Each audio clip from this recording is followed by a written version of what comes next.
Yesu ashimwe.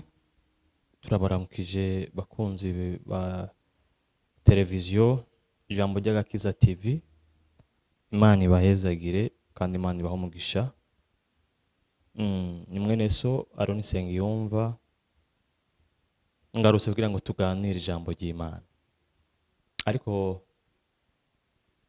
ntaratangura ko tuganira ijambo ry'Imana, reka dusenge gatoya kugira ngo ibyo tugiye kuganira bize kubagirira umumaro uza kukurikirana. Mana, turagushimiye kandi turaguhaye icyubahiro. Ijambo ryawe ni ryiza kandi ijambo ryawe rifite ububasha. Ndasengera umuntu ariko aradukurikirana,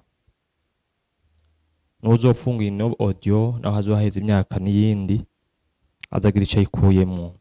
Ino video azagira icyo ayikuyemo kandi izimuhindurira ubuzima mu izina rya Yesu, amen.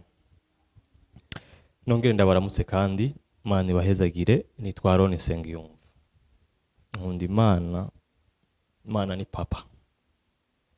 Imana ni byose kuri jewe, nimbeshejeho kandi nihabwa icubahiro. Uno munsi rero nabateguriye icigwa kivuga ngo ni gute twonesha intambara zo mu buryo bw'impwemu. Ni gute wonesha intambara zo mu buryo bw'impwemu. Intambara zo mu buryo bw'impwemu ni nyinshi cyane, ariko ijambo ry'Imana rirabivuga neza ngo ntabwo ari twe tugwana, ariko Imana ishoboye byose iratugwanirira. Nimba warakira umwami Yesu nk'umwami n'umukiza mu bugingo bwawe, ntutinye. Ibyo urimo byose uvyereke Imana kuko niyishoboye byose. Nubwo dusenga ariko mpwemu yera aratugwanirira. Hari intambara adashobora kukubwira, ariko akazi kugwanirira, akagutegurira imitego y'ahantu hatandukanye. Rero twisunge mirongo ibiri muri myinshi, kuko tutoyisoma yose, ariko reka ndayibabwire. Turasoma mirongo ibiri mu mirongo myinshi, hanyuma ce twinjira muri deep mu kiganiro. Turasoma ubutumwa bwiza uko bwanditse na Yohana igice c'icumi ku murongo wa 10. Ndasoma mu izina rya Yesu. Haravuga ngo igisuma ntikizwana n'ikindi atari ukwiba no kwica no gutikiza. Nanje jeho nazanywe no kugira ngo zironke ubugingo, ngo ziburonke busagutse. Dusubire dusome Yohana 16. Yohana 16 ku murongo wa 33. Ivyo mbababwiye kugira ngo mugire amahoro muri jewe. Mwisi muri n'amarushwa, ariko nimuhumure, jewe naranesheje iyi si. Kubera ko nateguye imirongo myinshi, reka ndayibasomere. Wowe ni waronka umwanya uzoyisomera kandi. Bwa mbere nasomye mirongo ibiri Yohana, ubutumwa bwiza uko bwanditse na Yohana igice ni c'icumi ku murongo wa 10. Yohana 16 ku murongo wa 33. Iyindi mirongo nagerageje kurondera Abanyefeso 6 igice c'icumi ku murongo wa 12. Abikorino wa kabiri igice c'icumi kuva ku murongo wa 3 gushika kwa 5. Petero wa mbere igice ca 5 umurongo 8 gushika ku 9. Yakobo igice ca 4 umurongo 8. Abakolosayi igice ca mbere 13-15. Zakariya 4:6. Ubutumwa Yohana wa mbere 5 4 gushika kuri 5. Imana ibahe umugisha. Navuze ngo titre canke teme ivuga ngo ni gute twonesha intambara zo mu buryo bw'impwemu. Mukundwa, navuze ngo intambara zo mu buryo bw'impwemu ni nyinshi. hari ikiganiro canke amaposta nagize kuri page yanje ya Facebook yitwa watoranije n'Imana. Abantu bambajije ngo intambara zo mu buryo bw'imwemu ziba zimeze gute canke mu buryo bw'imwemu hameze gute. Reka ntangure mvuge insiguro uburyo bw'imwemu mw'isi y'impwemu canke mw'isi y'impwemu ni ahantu hari ikirere kitagaragara. Umuntu yaremwemo impwemu. Nimba jewe nitwa Aroni wa vrai n'ubu ariko aravuga ni impwemu iri muri jewe. Nimba abadayimoni udashobora kubabonesha amaso bakorera mu isi y'impwemu y'umwiza. Bakorera mu isi y'impwemu y'umwiza. Rero nimba abadayimoni bafise aho bakorera mu isi y'impwemu y'umwiza, n'Imana irafise mu isi y'impwemu y'ukuri. Rero nimba ubona kuco wagezeko vyatanguriye mu isi y'impwemu. Nimba ubona warubatse amazu menshi nuko byatanguye mu vyiyumviro, vyatanguriye mu ndoto, vyatanguriye pensée. En fait mu gifaransa bavuze ni pensée. Bisigura ngo ibintu byinshi bitangura mu isi itaboneka ariko bigakura. Iyo bikuze rero ni kujya kuntu usanga bica bigaragarira amaso y'abantu bari bo bose. Niho hava wa muntu avuga ngo ni gute ujya muntu twahora twibaza ko ari umuntu asanzwe ariko mu kanya gatoya tukamubona yabaye umuntu akomeye. Nuko isi y'imwemu itagaragara ariko hariho iyindi si iza guhindura ibihe biba byakorewe mu isi y'imwemu ariko bikagaragarira mu isi biboneka, isi abantu bose babona, abatizera abatarakizwa ariko bikaragaragara. Rero niyo mpamvu baje bavuga ngo uriya muntu asenga Imana yumvira imwumvira. Intambara zo mu buryo bw'impwemu rero ni nyinshi,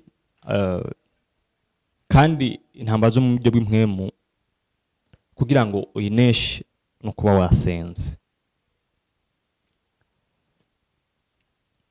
Ngerageje kuvuga mu nkuru yo muri Bibiliya sinza kuyisoma ariko murankurikirana ndabibabwira. Inkuru yo muri Bibiliya ni inkuru y'umuntu yitwa Dawidi anesha igigatanya Goliyati.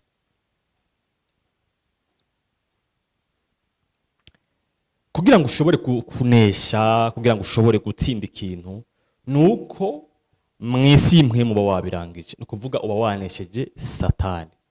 Satani rero ntabwo agwana mu buryo bugaragara, wowe ubonesha amaso utari nk'uzi Imana, agwanira mu buryo butagaragara. Niyo mpamvu usanga benshi yabatuye hasi mu buryo umuntu atahora yibaza. Rero Dawidi murabibona ko bamwambitse impuzu zikomeye, inyambara muri ya mwami yamwambitse kugira ngo ashobore kurwanya Goliyati. Ariko kuko wowe mu isi y'imwemu hajya yamaze kumurangiza, yari yagiye kumwica. Rero kandi yari yahawe ubushobozi buvuye mu isi y'imwemu, yari afise Imana imushoboza kuri ivyo. Hariho abantu banganirije, umwe yari umuntu umwe arambarira ngo yaraye ararota agwana n'ibintu mw'ijoro. Aje kugwana yaraye agwana n'ibintu bimutera accident mw'ijoro. Hanyuma arambarira ati none ibyo bisigura iki? Ndamubwira nti aho mw'isi y'imwemu harigo hagaragara accident muri wewe. Ati ko Imana yabiguhishuriye, aho yo ni intsinzi, no kuco usenga. Ni kuvuga hariho intambara zibera mu isi y'imwemu wowe ubwawe udashobora kunesha, ariko kubwo Imana igukunda, ariko kubwo wasenze kenshi Imana ikazikunesherera. Uyu muntu niwe bukeye ambaye ati jewe nagwanye cyane umva byavuye mu isi bigaragara, aha kwa guta imodoka ikaratwara mu ntuzi mu kinogo, aca yibuka ko yagize indoto, izo ndoto akaca azibwira umukozi w'Imana akamufasha tukamusengera. Uburyo rero dushobora kuzigwanya nuku, turazi ko Satani atatunezererwa, kandi intambara zo mu buryo bw'impwemu ntabwo ari twe twazizanye, kandi tuzorinda tuva ku isi cyangwa Yesu agarutse zikihari. Ijambo ry'Imana riratubwiye ngo Yohana 16:33 ngo ibyo mbabwira yuko ibyo ndabibwiye kugira ngo mugire amahoro muri jewe, mu isi muri n'amarushwa, ariko nimuhumure jewe naranesheje. Uwo yari Yesu. Uwo yari Yesu ariko arahumuriza, nkuko yanciye kugira ngo ndakuhumurize. Ushobora kuba waragize imibabaro myinshi mu bihe waciyemo, kuko ijambo ry'Imana tubwira ngo Satani atugwanya mu gatondo, ku mugoroba, mu ijoro, kugira ngo ashobore kutunesha, ariko uhumure yaranesheje. Intambara zo mu buryo bw'impwemu ntushobora kuzinesha udafise ijambo ry'Imana. Nturashobora no kuzinesha udafise kumenya Imana. Intambara zo mu buryo bw'impwemu ntushobora kuzinesha udafise kwizera Imana, kuko ukwizera Imana n'abantu benshi badagufise n'abavuga ko bakijijwe.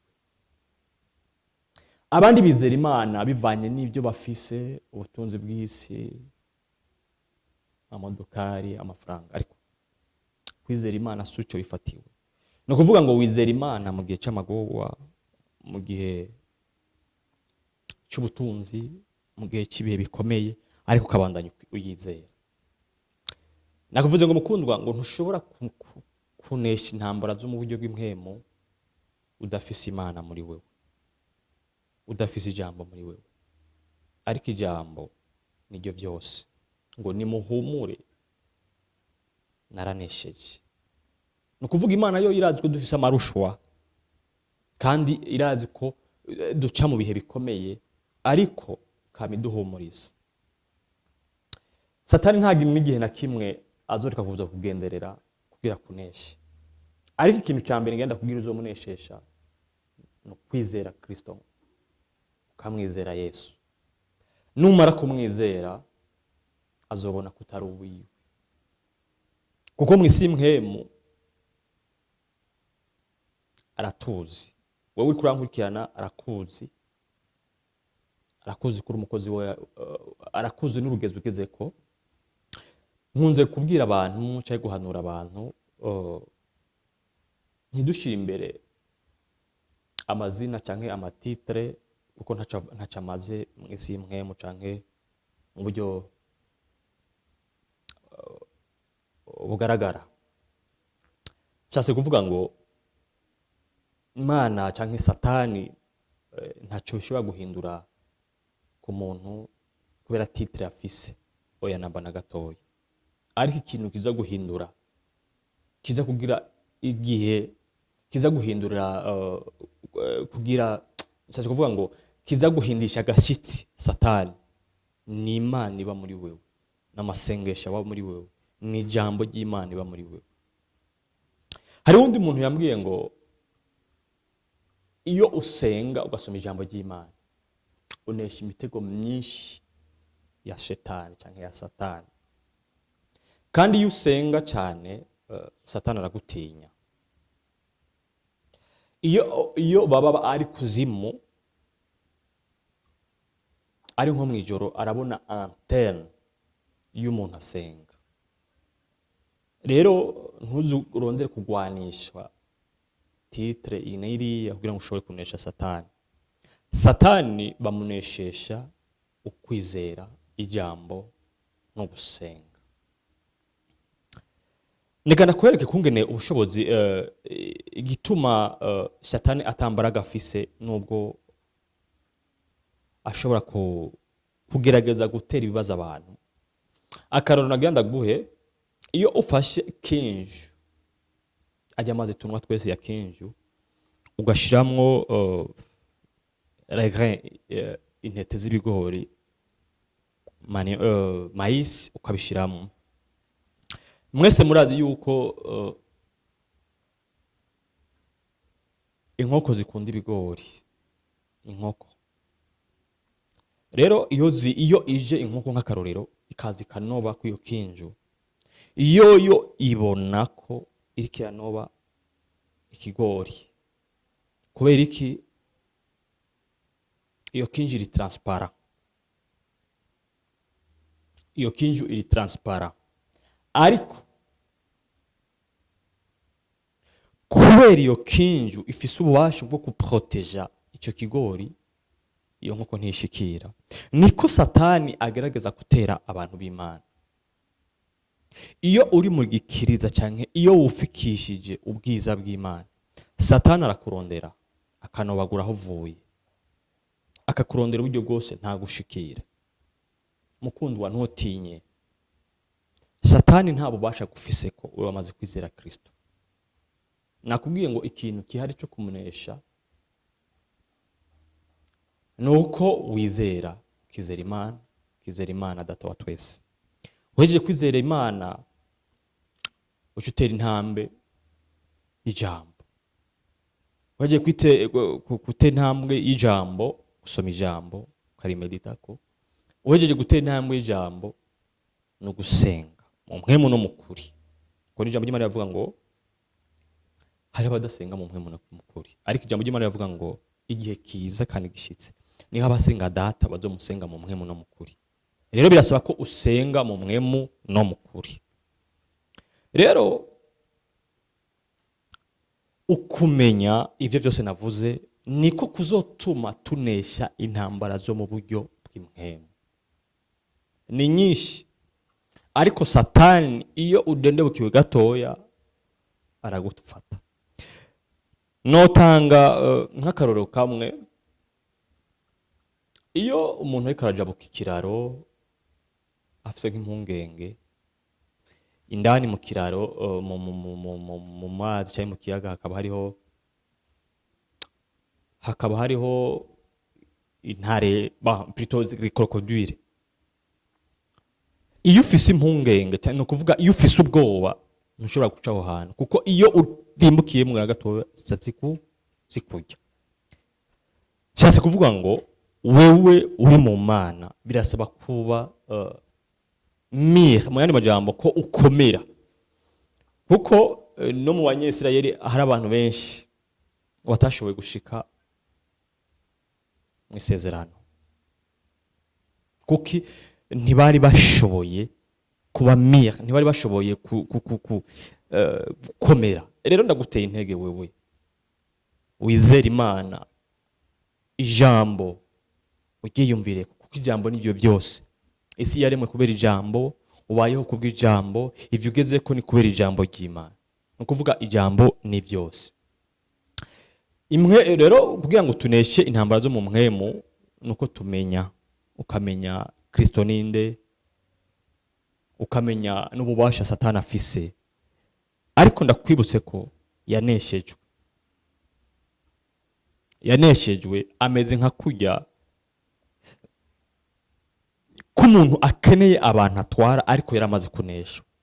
Ariko iyo wabitahuye uramunesha nawe. Mukundwa, sinzi ikibazo wahora ukunda guhura nacyo mu buryo bw'impwemu. Indoto zikakunanira, bikanga kungena ubivuga, bikanga kungena ushobora kubinesha. Waragwanijwe n'abana benshi batandukanye kugira ngo impano yawe ifutwe. Shetani yarakugwanije mu bihe ibi na biriya. Ndakwibutse ngo kugira ngo uneshe izo ntambara zose, kuko navuze ngo intambara zo mu buryo bw'impwemu iyo wazineshejwe, iyo waneshejwe biza kugaragarira umva bitangura mu mpwemu, mu buryo bw'impwemu, bikaza kugaragarira amaso y'abantu, ntihagire usanga wamaze gukorwa n'isoni. Ariko nagomba kubwire ngo Imana irahari, Imana irahari, uyitinya, ntutinye, Imana irahari kandi niyo yo kugwanira intambara zose uhura nazo. Turi mu gihe kigoye, intambara ni nyinshi, ariko uhoraho iteze kuzigukura no kuzigukiza. Imana iguhezagire, Imana iguhe umugisha, Imana ikugwanirire intambara uzi n'izo utazi. Ariko nawe birasaba gutera intambwe, ukwizera nyine kugwanya izo ntambara zo mu buryo bw'impwemu no gusoma ijambo, kuko mu ijambo niho avugira byose, kuko niho harimwo byose. Mu ijambo hari ubushobozi no gusenga mu mpwemu no mu kuri. Imana iguhezagire, Imana igumugisha. Shalom, shalom.